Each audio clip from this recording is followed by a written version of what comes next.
Good day, sir. I am Dave T. Sabug and I am the first reporter of our group. Our topic is all about murder. Table of contents: elements of murder, types of murder, penalties for murder, motives, legal ramification, and the last one is forensic investigation techniques. What is murder? Murder is a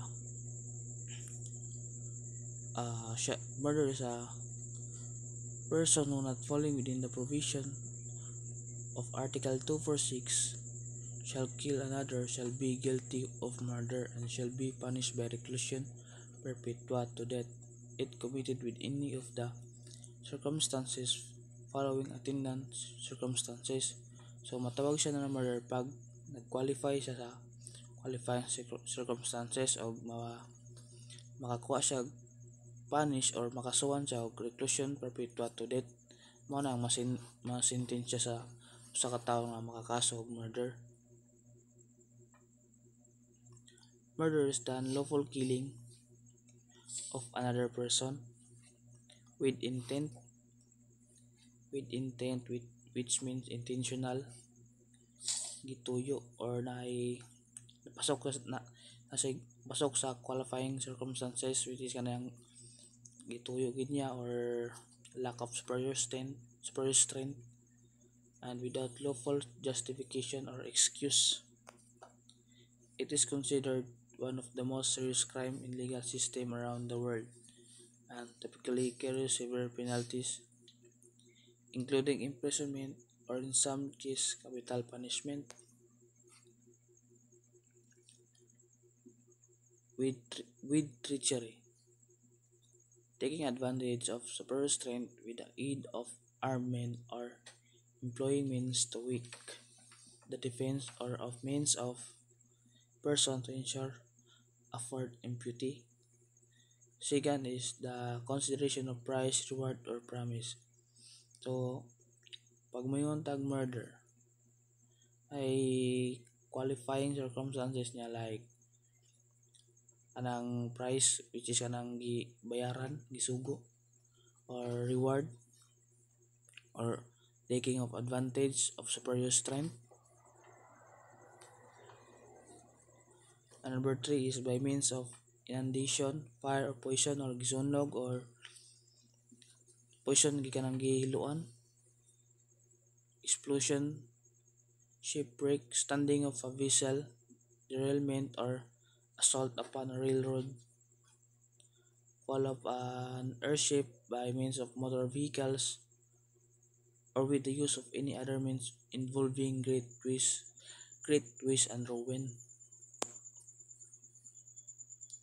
or an occasion of any of the calamities enumerated in the preceding paragraph, or of the earthquake, eruption of volcano, destructive cyclone, epidemic, or other public calamity. Number 5 is evident premeditation.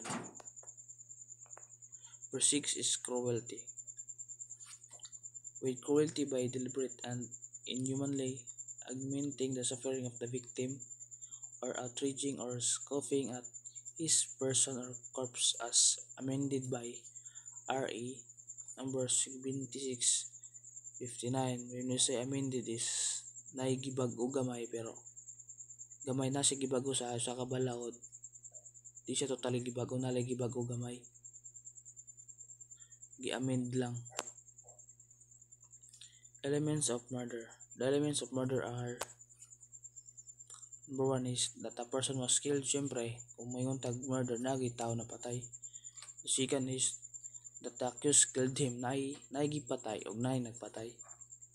Number 3 is that the killing was attended by any of the qualifying circumstances mentioned in Article 248 of the Revised Penal Code or PC.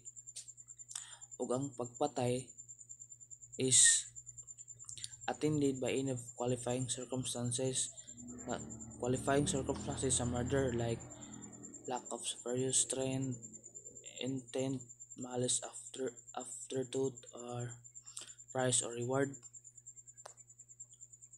Number 4 is the killing is not parricide or infanticide. So pag mayroong murder is layo ra kayo sa parricide, is mayroong parricide manggod, killing of spouse or parent. Pag sa infanticide pod, killing a child less than 3 days old. So dili sa pasok sa qualifying circumstances sa murder.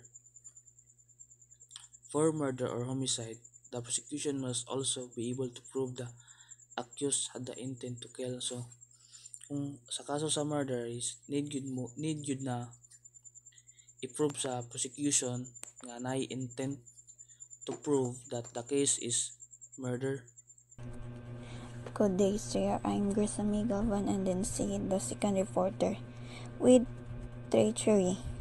There is a treachery when the offender commits any of crimes against the person, employing means, methods, or forms in the execution thereof, which tends employing, especially to ensure his execution without rest himself arising from the defense which the offended party might make.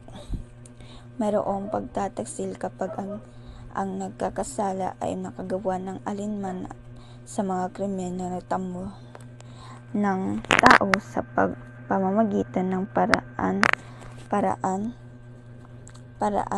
sa nagtutupad nito ay may responsibilidad o partikular na gumagamit upang masiguro ang pagpapatupad nito ay walang panganib na nagmumula sa tagapagtanggol na maaring gawin ng nasaktan na partido.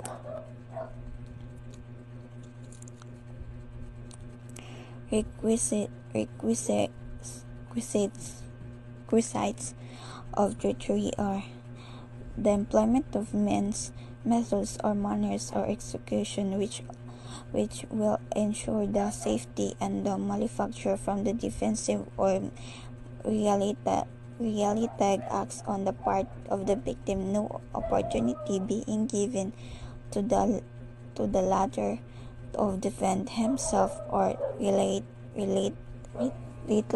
and ang paggamit ng paraan o nagpapatupad ng tiis sa kaligtasan ng sarili mula sa pagtanggol o paghihiganti na sa mga kilos bahagi ng biktima, huli ang kanyang sarili o gumanti. Second, deliberate or consciousness adoption of such means of method. Sinasadya umulat sa pag-aampon ng naturang paraan o paraan sa pagpapatupad. Essence of treachery. The essence of treachery is the sudden of the unexpected attack without the slightest provocation on the part of the person being attacked. Swift and unexpected attack on the unformed victims. The ensures of execution without risk as assailant arising from the defense of the victim is an indication that treachery is presented. Ang kakayahan ng pagtataksil ay biglaan at hindi inaasahang pag-atake na walang kaunting provocation sa bahagi ng tao na atake at ang bilis ang hindi na inaasahang pag-atake sa isang walang armas na biktima. Sinisigurado ang pagpapatupad nito ay walang panganib sa sarili na pagmula ng tagapagtanggol sa kanyang biktima ay isang indikasyon na naroon ang kataksilan. Types of murder. First degree murder. Premeditate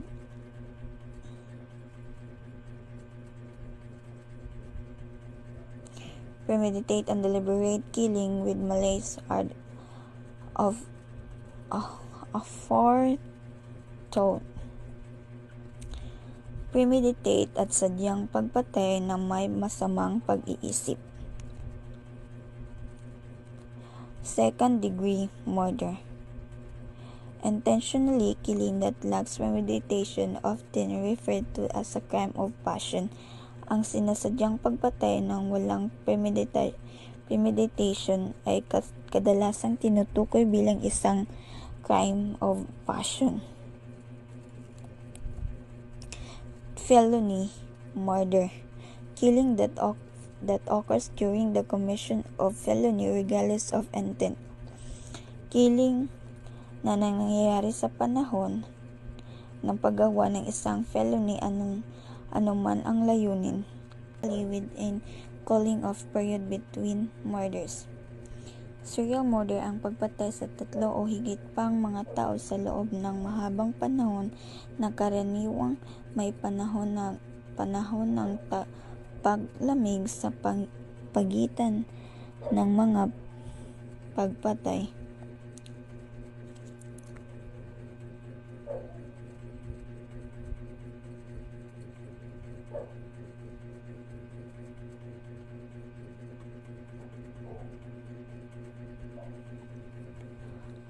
Mass murder, the killing of the multiple victims at the single location within a short of period, typically in a single event.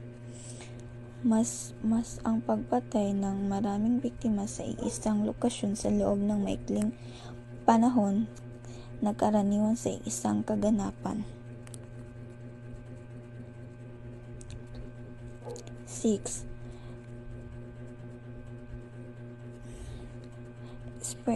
Spree killing, the killing of multiple victims in different locations in a single continuous incident within a relatively short frame.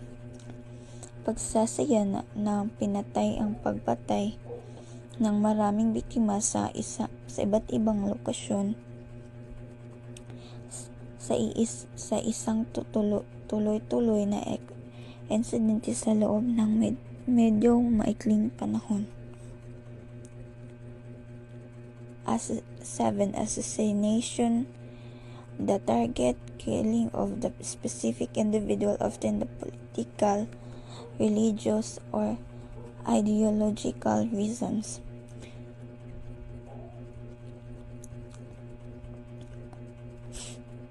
Ang target na pagpatay sa isang particular na individual na madalas para sa mga kadahilang pampolitika o religious.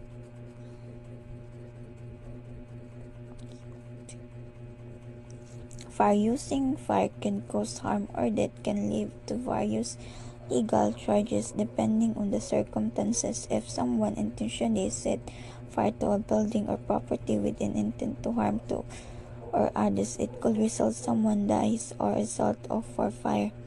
Ang apoy ay gamit ang apoy ay maaaring nagdudulot ng pinsala o kamatayan, ay maaaring humantong sa iba't ibang legal na singil depende sa mga pangyayari. Kung ang isang tao ay sadyang sumunog ng isa ka building o ari-arian at iba pa layuning saktan o pumatay ng iba.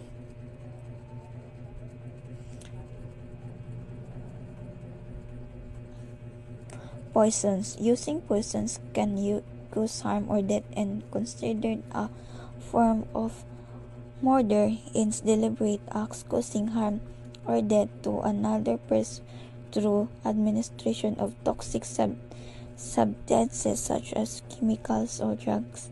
Ang mga lason na gumagamit ng lason ay maaaring nagdudulot ng pinsala o kamatayan. Ito ay itinuturing na isang anyo ng pagpatay. Ito ay sinasadya gawa sa nadulot na pinsala o kamatayan sa ibang tao o pamamagitan ng pagbigay ng mga nakakalason na sangkap tulad ng chemical o drugs. Penalties of murder.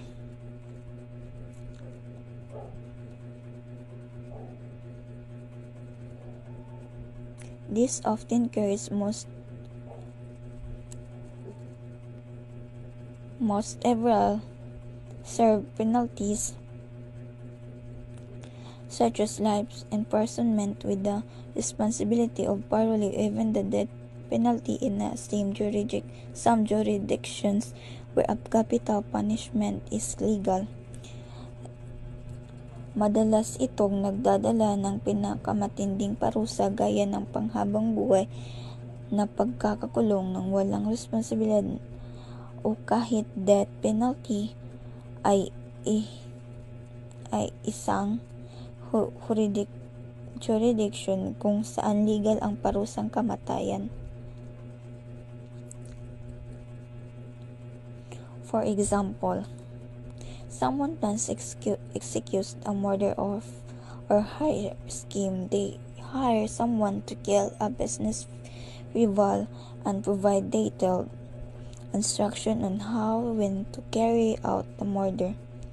The hired individual follows through with the plan, resulting in the death of the rival. In this case, the person who orchestrated the murder will be charged the first-degree murder due to the premeditation, planning, and deliberation intent to cause the victim's death. May nagplaplano na magsasagawa ng pagpatay or hire scheme ng isang tao para pumatay ng karibal sa negosyo at nagbigay ng detalyong pagkatagubilin kung paano at kailan dadalhin ang pagpatay. Like the first degree of murder during to premeditation.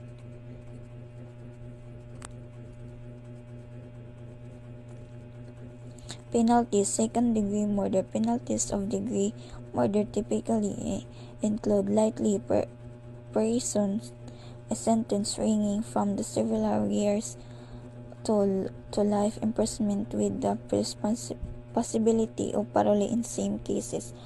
Ang mga parusa ay nagpapangalawang antas ng pagpatay para ikalawang antas ng pagpatay ay karaniwang kasama mahabang sentensya sa bilangguan na mula sa ilang taon hanggang habang buhay na pagkakakulong.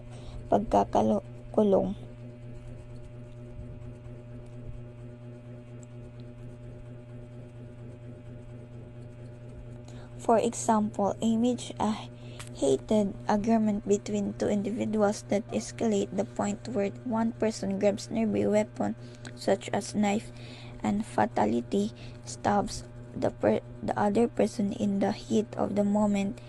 In this scenario, while the killing was intentional, it was not premeditation or planned in advance. However, there was still malice aforethought, conscious disregard for the other person's life, leading to the charge of second-degree murder. Between sa duha ka tao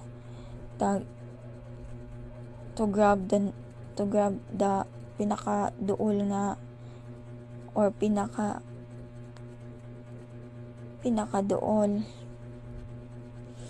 or mas dali niya makita nga mga weapons such as knife para niya magamit sa pag-hit sa person nga gusto niya patyon. Okay. Penalties.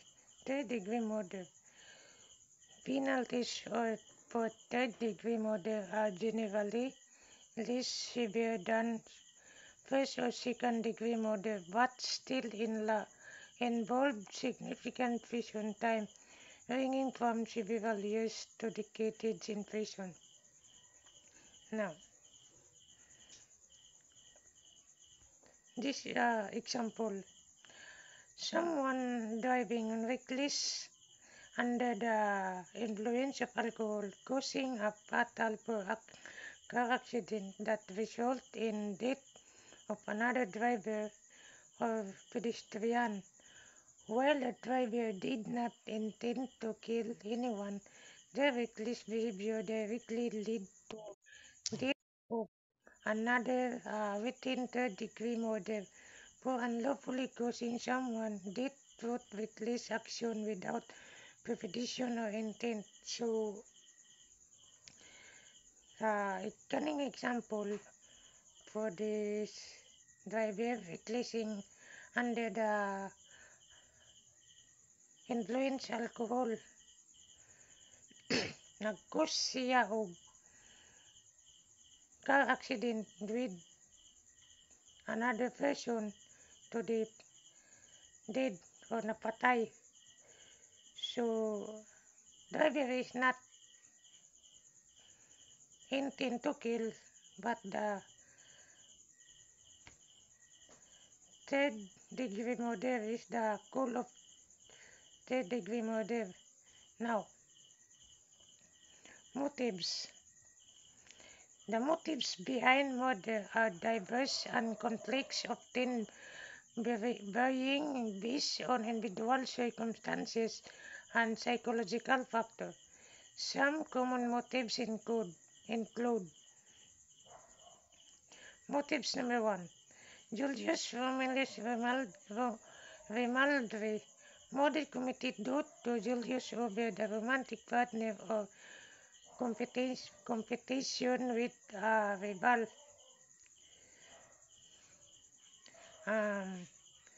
Julius nakakommit siya krimen due to romantic the rival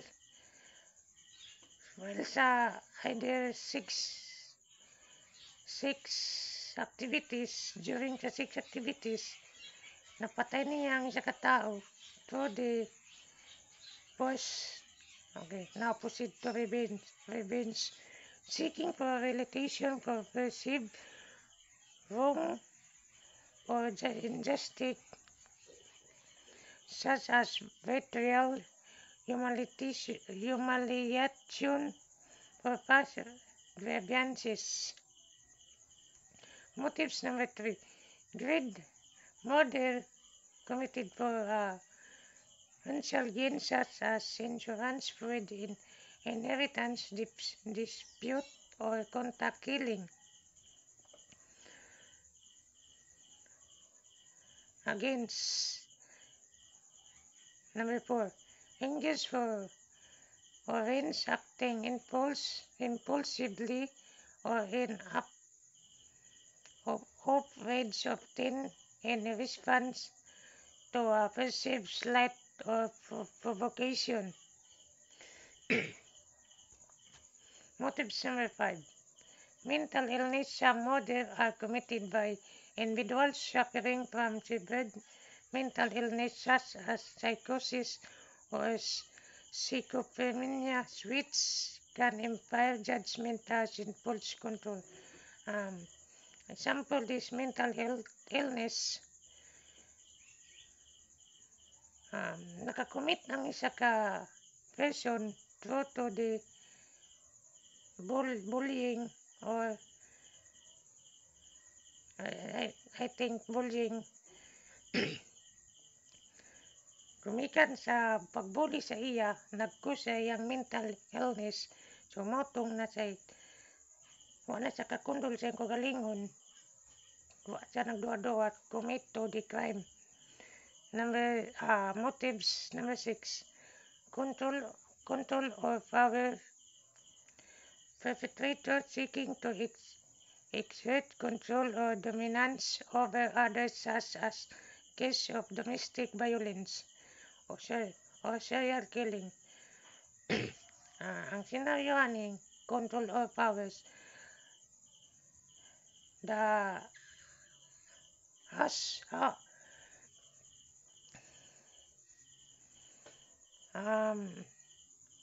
husband and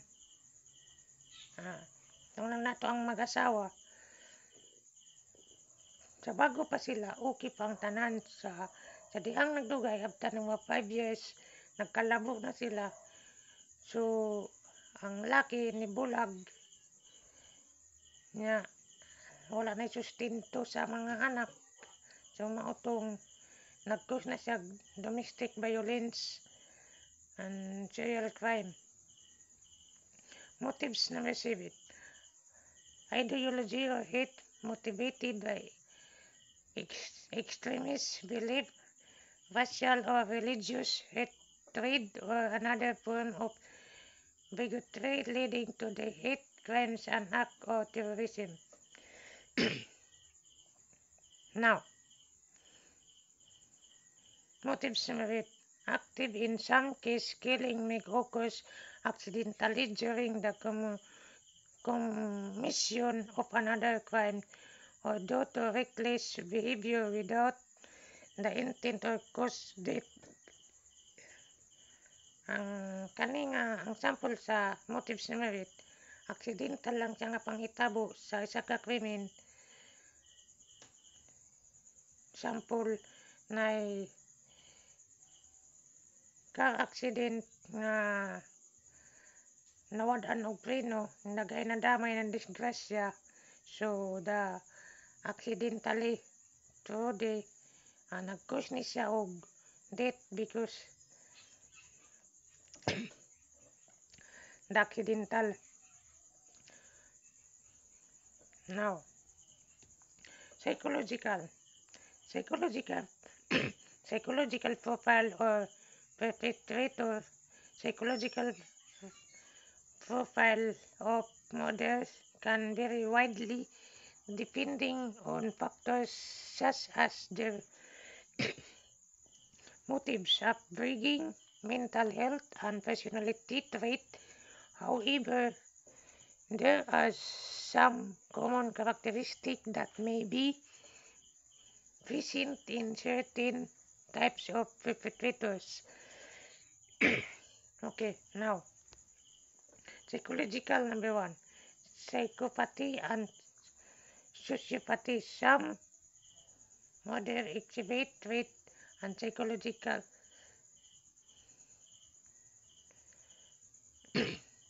empathy in manipulative behavior and discredit for social norms and the right of the number 2. Narcissism perpetrator within narcissism personality trait may become a model to maintain the sense of superficial control and other or the reaction to perceived threat or the self-esteem. Psychological number 3. Trauma and abuse individuals to experience childhood trauma and neglect. Abuse may more likely engage in violent behavior, including murder, as a way of coping with unresolved psychological issues or as means of gaining a sense of power control. Trauma and abuse. Ang sample ni naitabo nga sa isa ka babae girip, so giabuso siya, so nag-cause ni siya og traumatized or abuses sa isa ka babae. And now, number 4, impulsivity and aggression. Some murderers act impulsively or in the response to intense emotions such as anger or rage without fully considering the consequence of their action.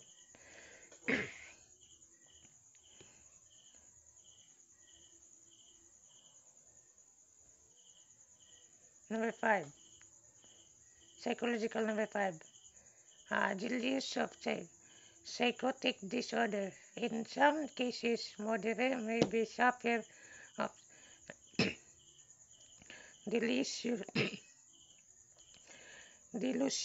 or psychotic disorder, such as schizophrenia, which can disorder the perception reality and lead to violent behavior. Psychological number 6. Historical of violence. Perpetrator with a history of violence or antisocial behavior may be more prone to committing murder, particularly in they have pattern escalating for aggression over time.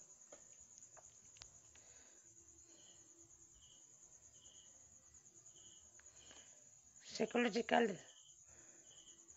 Number 7. Fantasying and escapist. Certain murder maybe have history of engaging in violent fantasies in cousin which can be eventually manifest in real life act of violence.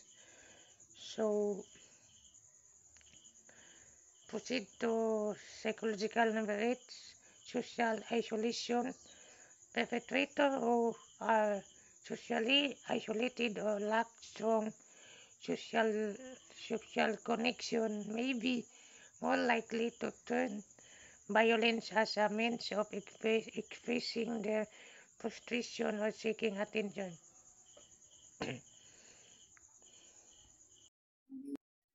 Good day, sir. I'm Robert Mercado. I'm the next reporter of this group murder case.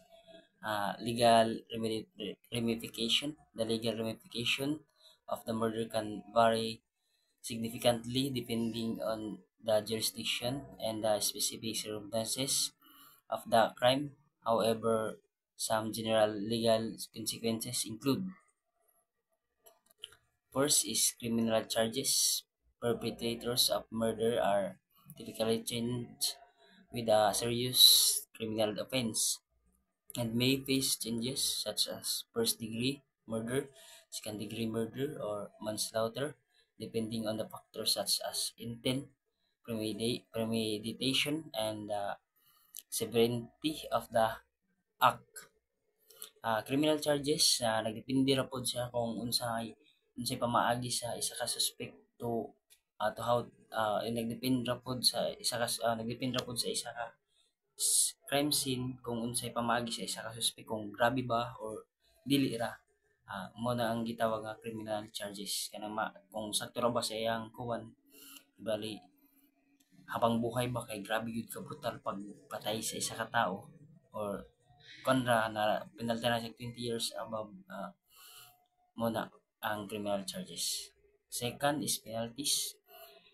If convicted of murder, perpetrators may face severe penalties, including the lengthy prison sentences, life imprisonment without parole, or in some jurisdiction, the death penalty. Sa penalties po sa murder is nag sa murder is dili pud wala pud sila parol kay habang buhay man na sa kuan sa kay ang sa murder case is dako na nga damage sa dako na nga kaso sa ato sa una ang murder is death penalty, pero karon kay wala naman tong death penalty. Gibali ang kuan karon is panghabang pag hold kanang kuan ba kanang kulong na gyud siya, wala na kuan without na siya, wala na di na pwede siya makatagan pud og parol kay ang kasagaran uban pwede man matagan.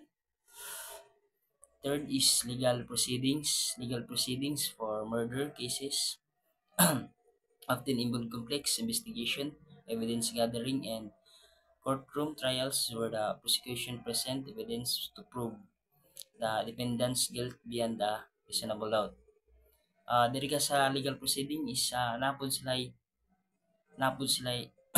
napod sila'y kanang the process to kanang unsaong pagkuan sa evidence pag-gathered and para mapakita pud nila sa isa sa para mapakita pud nila sa korte kung unsay mga weapons or mga nakita dito sa crime scene. Fourth is appeals process. Convicted murderers may have the right to appeal their convictions or sentences, leading to additional legal proceedings and reviews by higher courts. Appeals process, pwede po sila para po na lang sa isa ka kawan murder, pwede po sila mag-appeals to appeal ba para kung makaya pa ba iyang kaso or dili na, mo ni ang appeals process. Fifth is victim impact. Murder can have significantly emotional and psychological impact on victims, families, and communities who may seek justice and closer to the legal system. Diri ka sa victim impact, kanang impact ba ng like families or sa communities na nakakuha hinabtubuan po sa isa area sa krimen. Ang mabati gud ana as kaguol, kasakit o nang uban nga na ang di gid nila madawat ng grabe gud nilang kuhan kay like imbis eskwela ilang anak tas namatay kay di lugos di di patay dira sa walay pulos nga mga butang. And kung impact sa community, dapat be aware gud sila sa ilahang self kay di same dili ba ingon nga liba ingon sa tanang panahon safe sila. 6. Rehabilitation and reintegration. In some cases, convicted murderers may have opportunities for rehabilitation and eventual reintegration into society, such as through parole programs or rehabilitative service offered in a prison. Nilipod ka sa rehabilitation or reintegration, tagang pod ang isa ka prisoner sa kuan ba ng programs or matagan po sila sa kuan kanang bala magbuhat sila maayo sa sulod sa kuan maubos-ubos silang sentensyahan to niya magkabuhay tas makuan matagan sila opportunity to opportunity nga matagan sila parol o na kuan pud lang kuan ba ilang mind ma-rehabilitate kuan ba kanang mag-o mo ning purpose sa rehabilitation. Next is forensic investigation techniques. First, forensic investigation techniques play a crucial role solving murder cases and gathering evidence for prosecution. Some key techniques used in the forensic investigations of murder include: first is crime scene examination. Forensic examination carefully examine the crime scene to document and collect evidence such as blood spatter patterns, gunshot residue, fingerprints, and trace evidence. This process helps reconstruct the evidence leading up to the murder and identify the potential suspect. Dahil ka sa crime scene evidence na nag-collect po sila sa crime scene examination is ilang gipang collect ang mga things or kanang makita nimo like blood, weapons or kuandira kanang magagamit sa sulod sa isa crime scene area. Mo ni ang crime scene examination kay bay pangkuon nila ba para ilang may examine kung ilang examine sa ilang mga kuan ba kani na sila i-proof nga mo ni mga evidence dito mo na crime scene examination. Autopsy. Second, autopsy. A forensic pathologist performs an autopsy to determine the cause of manner of death, as well as to collect evidence such as DNA sample, bullets, and other physical trauma. Autopsy findings provides valuable information for the investigation and may help establish the timeline of events. Dito ka sa autopsy. Autopsy is to collect samples sa crime scene ba. Ilang i-kuan nila ang ng blood, bullets, and kuan ba nang makita sa isa ka crime scene. Mo pud niya ang kuan sa autopsy. Kay para kuan dira autopsy determine the cause of the manner of death kanang gikamatyan sa kuan isa ka victim o kulikom pa nilang blood. Third, DNA analysis is used to identify biological evidence such as blood, saliva, or hair found at the crime scene. Then if profiles can be conferred to those of suspects or known individuals to establish links to the crime. DNA analysis is to collect blood or kanang buhok ah, para ma-identify basin kani nga buhok sa suspect kay kibali mo ning number one kwan sila number one suspect kay nama ilang mga like hair mga makita dito bali ko na dito number one suspect andun nga kuwan and may undergo andun nga undergo pa nilang mga kuwan andun nga nakwan ang isa ka isa ka criminal.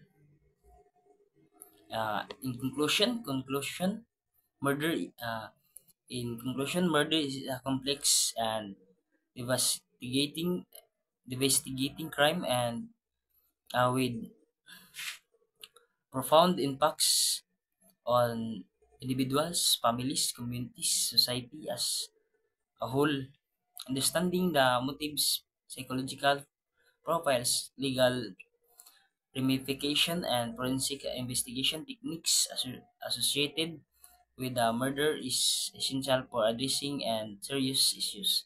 Ang nakuan dire is kanang nag-impact kanang impact on the individuals kanang isig katao sa sa isa ka o isig katao sa kuwan kara tao families communities kanang nag-impact sa isa ka murder dira mo nang pinakakuwan kay grabe ba ka lain pud ba kanon nga ay mahitabuan ang krimen for the emotion, trauma experienced by victims, loved ones, and strain on the criminal justice system. The effects of murder are far-reaching and multifaceted. However, through collaborative efforts involving law enforcement, community organization, policy marks, and individuals, it possible prevent the mitigate and incident of murder. Uh, this kani nga one is kanang kon ba adong sa giina kanang inay kuan nga lain paminawon ba kanang sakit gud sa gulughan sa isa ka ginikanan nga mawalaan sila anak kay tungod sa walay plus nga kuan. And that's all for my report for murder case and thank you and God bless.